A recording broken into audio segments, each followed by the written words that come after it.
So when I went to school for physics, I was creating ideas in my head of what that was. What does it look like to be a physicist? And I got to do a lot of really cool things and learn about a lot of cool stuff, work with a lot of really cool equipment. And I just realized I'm an entrepreneur and I enjoy building things.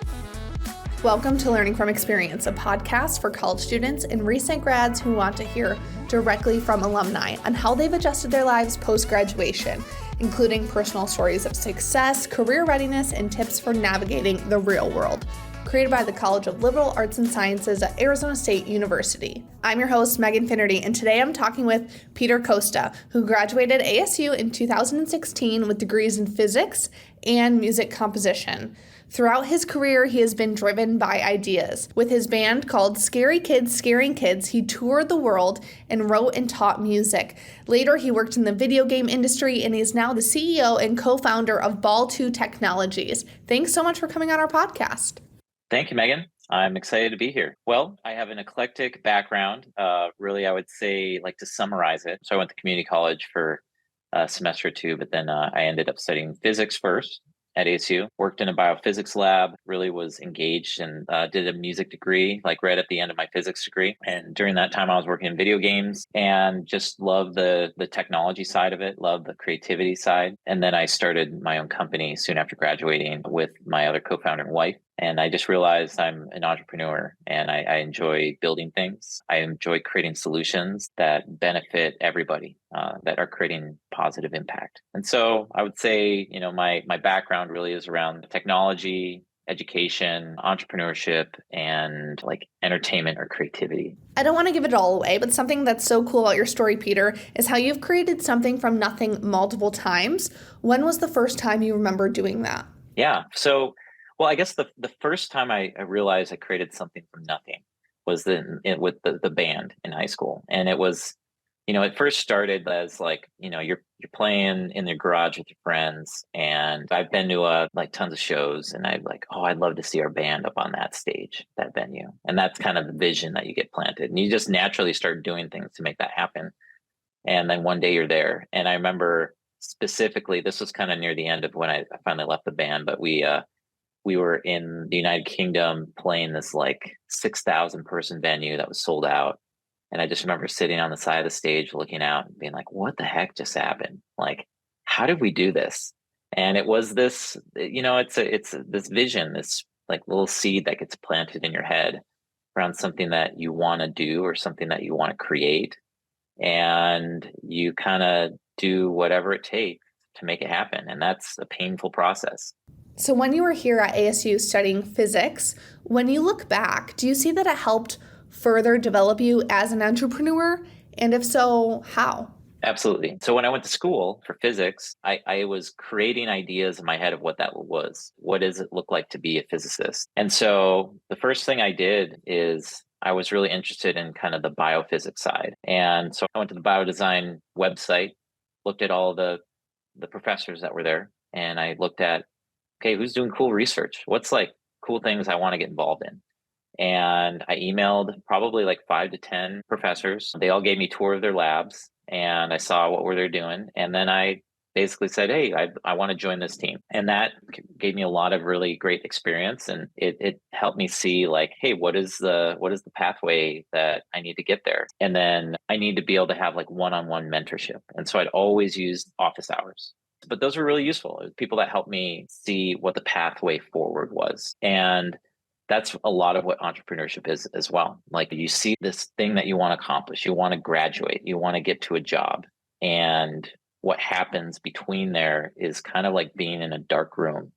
And being in a dark room, like literally requires you to trip over things and fall and you touch the hot stove, you don't know if there's a hot stove in there or a knife or something, and you're hurting yourself. And at the same time, you're discovering what's in the room. And so that process of going through college is kind of similar to it. You just there's ups and downs. But at the end, you're able to create something that you're really proud of. What was the experience like of starting your own company? And can you explain to us what Ball2 Technology does today? So a lot of the experience I say has happened since I graduated was just it's kind of like informal MBA, like learning how to run a business and create a business. When you first start with something like technology, you get excited about it. And one of the first things that I was working on was VR. VR is really exciting. You see a lot of opportunity, but starting a business around that is challenging because you got to get people to give you money. And so even though people were really excited about the technology, we'd put a VR headset on them and they'd be like, "This is amazing." We'd be like, "All right, you gonna pay us to do that?" And they'd be like, "No." Why not? Why aren't you gonna pay me to do this? And so it was trying to figure out what is the value that we're really bringing to an organization. And so that's been like the process in a nutshell, is learning that experience more and more, like identifying from an entrepreneurial side, what is the problem that you're solving? And I call it kind of like a reward for solving the problem. And that's what, ultimately like you're building a business on. And the more people have that same problem and the magnitude of that problem is really like how fast and how successful your company is going to grow. I mean, there's a lot of other factors that's going to define success, but that's kind of at the core. So what we're doing as a company now is we've identified this problem, which is around a skilled workforce. You have a huge amount of people that are retiring each day that are leaving these spaces like advanced manufacturing, semiconductor, aerospace, and you don't have a lot of people going into those industries. So the problem what we're solving is how are we creating more opportunity for individuals to have access to these high quality jobs. So we've created basically it's an upskilling program. It can be done anywhere. It's kind of solving the same things that I was experiencing at college. Okay, where can I leverage that college experience and how can I use it virtually? Where do I need to have like an in-person experience in order to facilitate learning?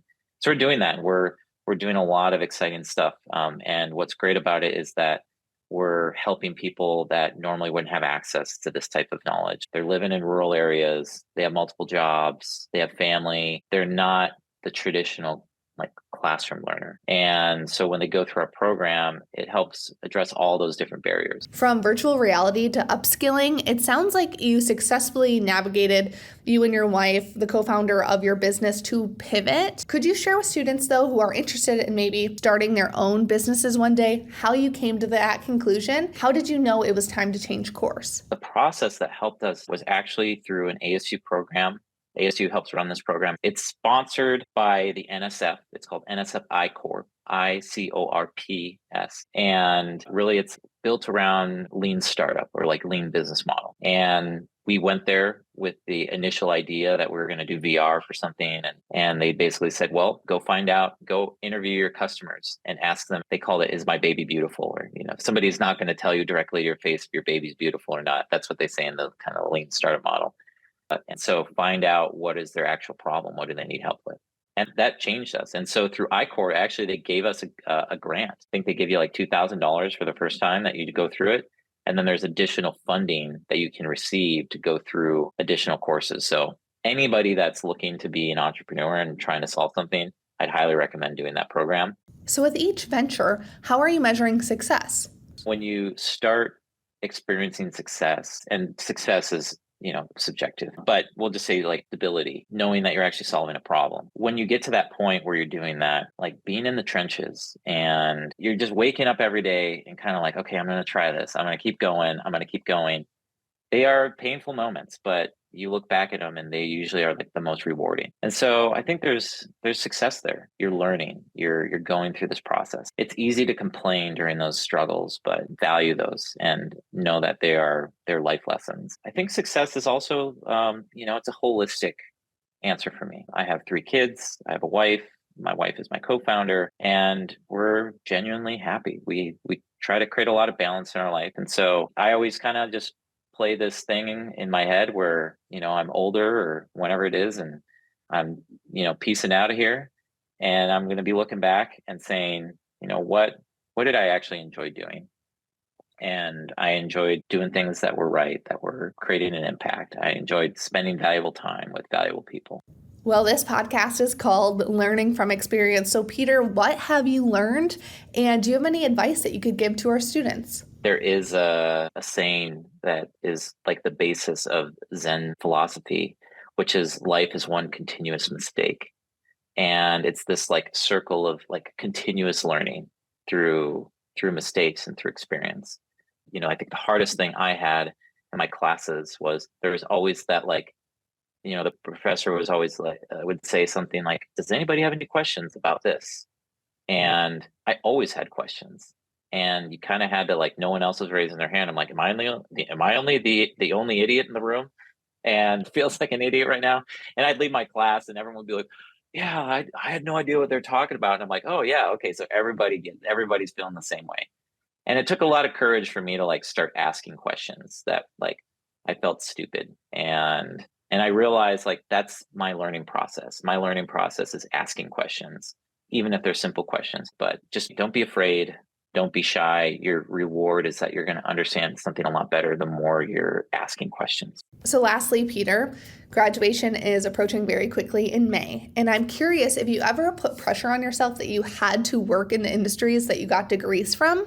Yeah, all the time. You're always kind of, I think, boxing yourself in to oh, this is what a physicist does, or this is what a composer does. And so I have to do this. And I would get that from a lot of professors, this is what you'll be doing. And I still think the most important thing in that college experience is that you're learning more about yourself, your personality. And that's the lesson that always comes back to me in my life is be yourself.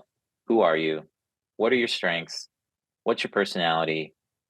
And how do I know I'm acting myself and not acting myself? But I think that's a really important thing to kind of break down these illusions that we get of what a future expectation of ourselves might be. And so I think that's the first part. The second part is try new things, learn about new things. There are so many opportunities out there. You'll still leverage the skills that you have. I don't use actual physics in my day-to-day work, but I can figure out how to break down systems, and I can figure out how to solve problems and look at things, looking at data. So that's on the physics side. Music composition. I came from this very objective world where everything had a very specific correct answer. And then I went to the music programs where it's they would say it's a specific objective answer. I was like, no, that's subjective. That's that's still what's your favorite color? But what I realized in the music space was unleashing my creativity. And there was a process that was involved in that. It's not always start at measure one and go all the way to the end. It's a lot of sketching and just idea dumping and just building. And I use that all the time now. And I imagine if you're studying something different at the university, you're using those same types of principles. You're applying that knowledge. And it's more the framework that you're going through rather than that specific explicit knowledge. To our students and recent graduates, if you're listening today and you're looking for some mentoring, someone to take you on a coffee chat or even a possible internship, Peter has left his email for us and for you, and I'll spell it for you. Peter, Peter at baltutech.com. Thank you so much for coming on today, Peter. Yeah, thank you so much. Appreciate it, Megan. To hear more alumni advice, head to our episode page wherever you listen to podcasts. You can check out the college's YouTube channel or visit thecollege.asu.edu/LFE podcast. See you next time.